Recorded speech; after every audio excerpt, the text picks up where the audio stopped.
శ్రీమాత్రే నమః. శ్రీ గురుభ్యో నమః. తదుపరి ధనుసు రాశి. ధనుసు రాశి వారికి జూలై నెలలో ఎలా ఉంది అనే విషయాన్ని ఇప్పుడు మనం తెలుసుకుందాం.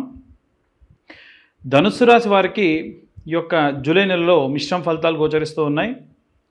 ధనుసు రాశి వారికి గురువు రాశాధిపతిగా ఉంటారు.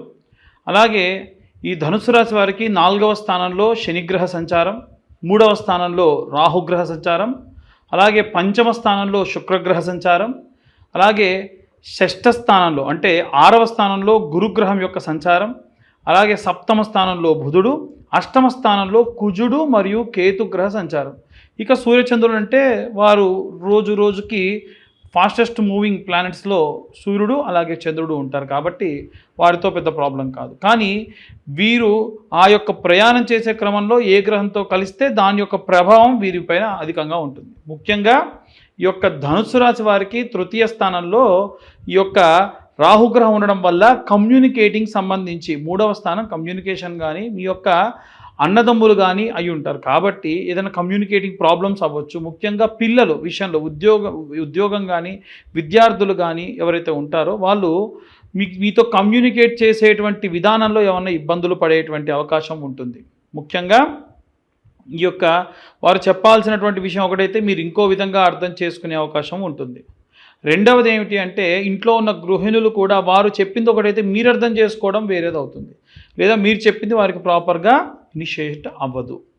అలాగే విద్యార్థులు, ఉద్యోగస్తులు, వ్యాపారస్తులు వీరందరూ కూడా ధనుస్సు రాశిలో ఉన్నటువంటి వారు 4వ స్థానంలో శనిగ్రహ సంచారం ఉండడం వలన మీ యొక్క కుటుంబ సభ్యులకు సంబంధించినటువంటివి ఏవైనా సరే ఒక డిస్కషన్లో ఉండడం, ఫ్యామిలీ మొత్తం కలిసి ఎక్కడైనా సరే పార్టిసిపేట్ చేయడము, అలాగే ఏవైనా సరే మీ వంశపారంపర్యంగా వస్తున్నటువంటి వాటికి సంబంధించినటువంటి విషయాల గురించి తెలుసుకోవడం. కొంతమంది ఉంటారు వాళ్ళకి ఎన్ని ఆస్తులు ఉన్నాయి ఎన్ని ఉన్నాయనేది తెలియదు, అవన్నీ కూడా ఈ నెలలో తెలుసుకునేటువంటి అవకాశం ఉంటుంది.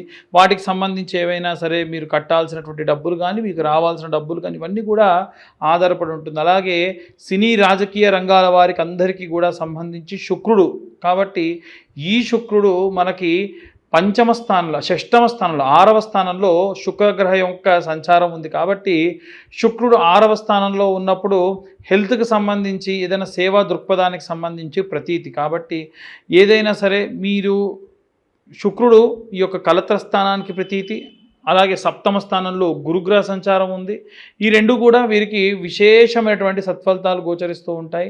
ముఖ్యంగా చూసుకున్నట్టయితే ఈ రాశిలో ఉన్నటువంటి వాళ్ళు చేసేటువంటి పనులలో ముఖ్యంగా ఎవరైతే ఈ యొక్క సినీ రాజకీయ రంగాల్లో ఉంటారో వారికి సంబంధించి ఏదైనా సేవాభావంతో సేవా దృక్పథంతో ఉండడము, అలాగే రాజకీయ రంగాల్లో ఉన్నటువంటి వారు కూడా ఏదైనా సరే సేవకు సంబంధించి ముందుకు రావడము ఇలాంటివన్నీ కూడా జరుగుతాయి. అలాగే 8వ మరియు 9వ స్థానంలో కుజుడు కేతుగ్రహ సంచారము బుధగ్రహ సంచారాలు ఉండడం వలన ఏవైనా సరే పనులు వీరు చేసుకుంటున్న ఏదైనా వ్యాపారంలో పెట్టుబడులు పెట్టేటువంటి అవకాశం అధికంగా కనిపిస్తుంది. అలాగే ఈ యొక్క రైతులు, చేతి వృత్తులు, కుల వృత్తులు చేసేటువంటి వాళ్ళు ఎవరైతే ఉంటారో వారికి కూడా భూమికి సంబంధించి కాబట్టి ఇది కుజుడు ఉన్నటువంటి స్థానాన్ని బట్టి మీకు ఈ యొక్క విషయాన్ని బాగా గమనిస్తూ ఉండొచ్చు. అయితే 9వ స్థానంలో కుజగ్రహ సంచారం అది కేతుగ్రహంతో కలిసి ఉంది కాబట్టి కాస్త జాగ్రత్తగా ఉండాలి.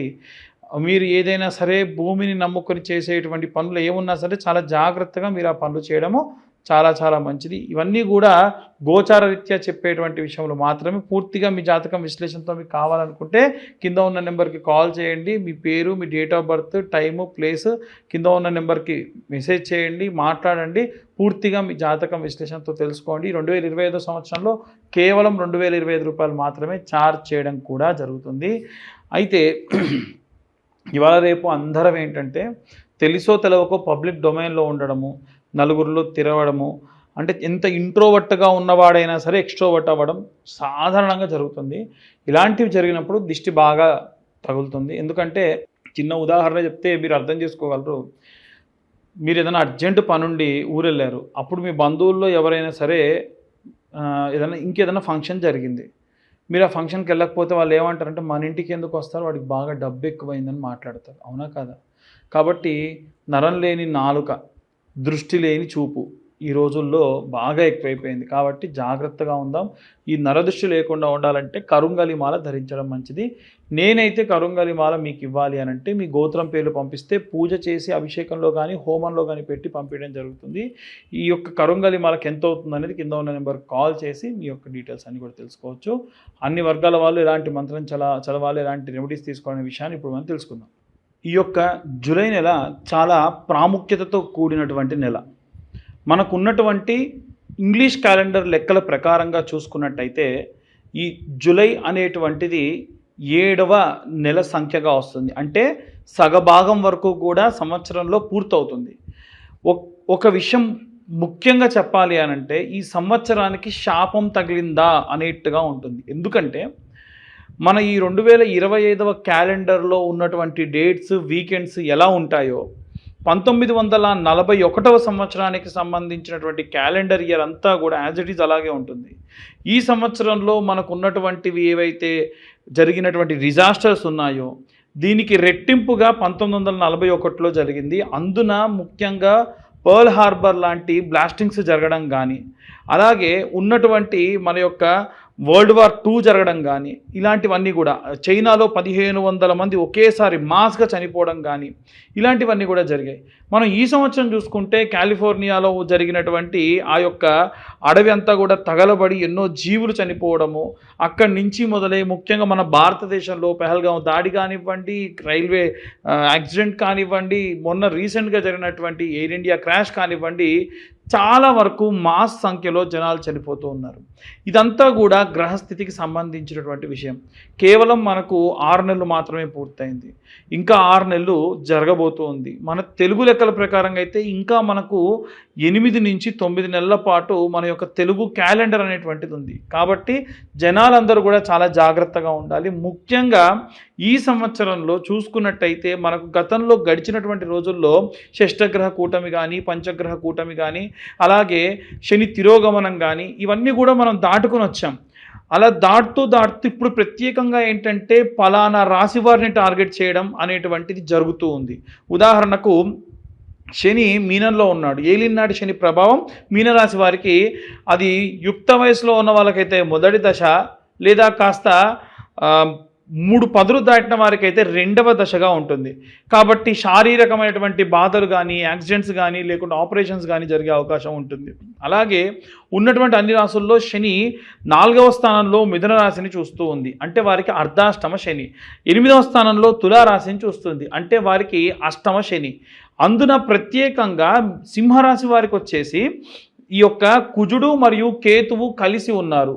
ఒక్కసారి మీరు ఎవ్వరైనా సరే జూలై నెలలో ఉన్నటువంటి రోజు ప్రారంభం ఎలా అవుతుంది అనేది ఓపెన్ చేస్తే రాహువు కేతువుకి ఇటుపక్క అంతా ఎవరు ఉండరు, మిగిలిన అన్ని గ్రహాలు అటుపక్క ఉంటాయి. ఇది సాధారణంగా ఒక మనిషి ఎవరన్నా పిల్లవాడు పుడితే అది కాలసర్పదోషము అని అంటారు. అంటే కాలసర్పదోషం అంటే ఏది అంత సులువుగా జరగదు, ఏది అంత ప్రశాంతంగా జరగదు, అన్ని ఇబ్బందులతో ఉంటారు, మనదాకా వచ్చి పనులన్నీ కూడా వెళ్ళిపోవడం జరుగుతుంది. ఇలాంటివన్నీ కూడా జరుగుతూ ఉంటాయి. కాబట్టి జూలై నెలలో అందరూ కూడా చాలా జాగ్రత్తగా ఉండండి. ముఖ్యంగా ఇంట్లో ఉన్న గృహిణులు దయచేసి మీకున్నటువంటి ఆచారాలు పద్ధతులు పాటించండి. ఎట్టి పరిస్థితుల్లో ప్రతి శుక్రవారము, ఆదివారము అమ్మవారికి సంబంధించి కుంకుమార్చన చేయండి. ఎన్నో మార్లు నేను ఇంతకు ముందు కూడా ఈ విషయం చెప్పాను. చిన్న పసుపు ముద్దను తయారు చేసుకొని శుక్రవారం నాడు కుబేర కుంకుమతోని కుంకుమార్చన చేయండి. పచ్చకర్పూరము కుంకుమ కలిపిన కుంకుమతో కుంకుమార్చన చేయండి. వారమంతా కూడా ఆ కుంకుమని ఇంట్లో ఉన్న వాళ్ళకు పెట్టి పంపించండి. తులసి కోటలో పూజ చేసినప్పుడు ఆ తులసమ్మ దగ్గర ఉన్న మట్టి కొంచెం తీసి బాగా వస్త్రకాగితం అంటారు మెత్తగా చేసి అది కుంకుమలో కలుపుకోండి, పచ్చకర్పూరం కలుపుకోండి. దానివల్ల పురుగు పట్టదు. అలా ఎందుకు అనంటే అపమృత్యు భయాన్ని తీసేస్తుంది తులసి యొక్క మట్టి. అలాగే విద్యార్థుల విషయానికి వస్తే ఈ సంవత్సరం విద్యా వ్యవస్థలో విపరీతమైనటువంటి మార్పు వచ్చే అవకాశం ఉంది.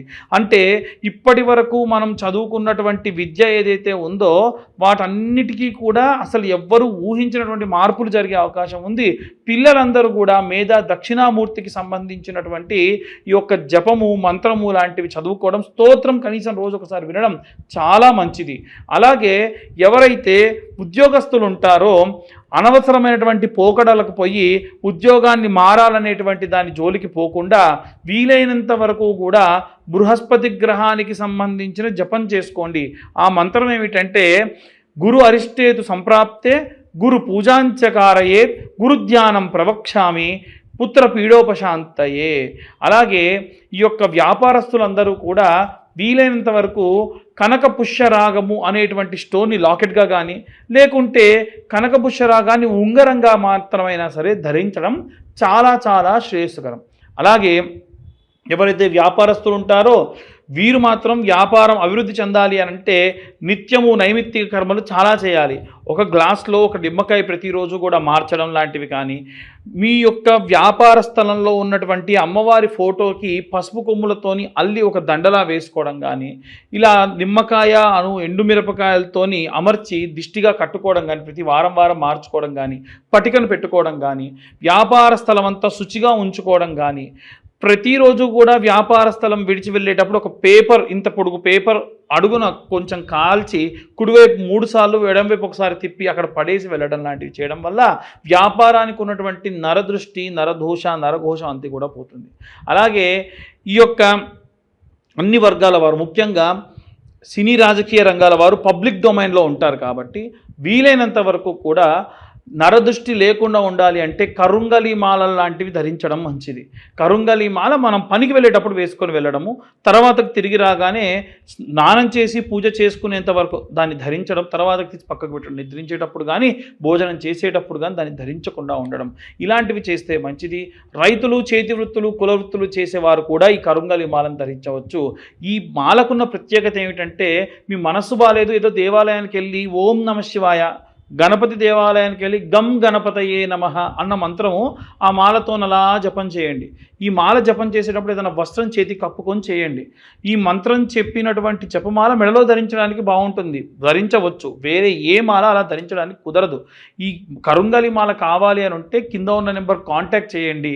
మీరు ప్రత్యేకంగా ఈ యొక్క మాలని మా యొక్క నెంబర్కి కాల్ చేస్తే, ఇంకోటి ఏంటంటే మీ గోత్రం పేర్లు పంపిస్తే మేము ఆ యొక్క పూజాది క్రతువు చేసి మీకు ఆ మాలను మీ దాకా కొరియర్ చేయడం కూడా జరుగుతుంది. అలాగే ఎవరైనా సరే ఇంటి నిర్మాణానికి సంబంధించి కూడా అనవసరమైనటువంటి ధనాన్ని వెచ్చిస్తూ ఉన్నారు కాబట్టి వీలైనంత వరకు కూడా ఈ యొక్క ఇంటి నిర్మాణం చేసేటప్పుడు, అలాగే ఇల్లు ఏమన్నా వాస్తురీత్యా బాగాలేదని మార్చేటప్పుడు అనవసరమైన ఖర్చు చేయకుండా ఇల్లు వాస్తురీత్యా బాగాలేకపోతే మర్చ యంత్రం అనేటువంటిది పెట్టుకోవచ్చు. ఇక అన్ని వర్గాల వారికి సంబంధించి ఒకే ఒక్క మంత్రం, ఓం క్లీం కృష్ణాయ వాసుదేవాయ హరయే పరమాత్మనే ప్రణతక్లేశనాశాయ గోవిందాయ నమో నమః. ఇంతకు మునుపు మనం ఏ రాశి వారికి ఆ రాశి వారికి ఒక్కొక్కరుగా కూడా మనం మంత్రం చెప్పుకున్నాము. ఇప్పుడు ఈ నెలలో అందరూ కూడా ఈ మంత్రాన్ని జపం చేయడం కానీ పఠనం చేయడం కానీ విపరీతమైనటువంటి శక్తినిస్తుంది. ఈ 2025 సంవత్సరం మాస్గా ఇంకా చాలా జరిగేటువంటి అవకాశాలు ఉన్నాయి. పెట్రోల్ ట్యాంకర్స్ లాంటివి బ్లాస్ట్ అవ్వచ్చు. పిల్లలకు, ముఖ్యంగా చిన్న పిల్లలకి ఎవరికైనా సరే మాస్గా మెడిసిన్ పడక ఫుడ్ పడక చనిపోయే అవకాశాలు ఉంటాయి. కాబట్టి ఎటువంటి నెగ్లిజెన్సీతో ఉండకండి. దయచేసి 7-8 నెలల పాటు జాగ్రత్తగా ఉండండి. తర్వాత వచ్చే కాలం ఎంతో శుభదాయకంగా ఉంటుంది. సర్వే జనా సుఖినో భవంతు. స్వస్తి.